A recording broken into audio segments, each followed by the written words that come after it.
জনজীবন জর্জরিত, বিপর্যস্ত। আজকে সমগ্র বাংলার মানুষ কান্নায় রত, মানুষের চোখের জল শুকিয়ে গেছে। দ্রব্যমূল্যের ঊর্ধ্বগতি, সাম্প্রদায়িক দাঙ্গা হাঙ্গামা, এমনকি আপনারা আমাদের পূর্ববর্তী বক্তার মুখে শুনেছেন গতকাল থেকে আমরা কত যন্ত্রণার শিকার হয়েছি, যেখানে ঘুমাবার জন্য, বিশ্রাম করার জন্য সেখানে আমাদের উপর খড়গহস্ত। এটা কি সম্ভব? আমরা বাংলাদেশের মানুষ কিনা বলুন, বাংলাদেশ আমাদের জন্মভূমি কিনা বলুন, হাত তুলে বলুন। আমরা বাংলাদেশি তো, অত্যাচার কেন হবে?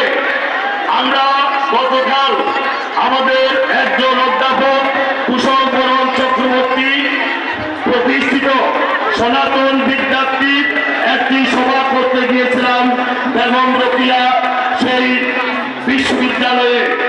ওখানে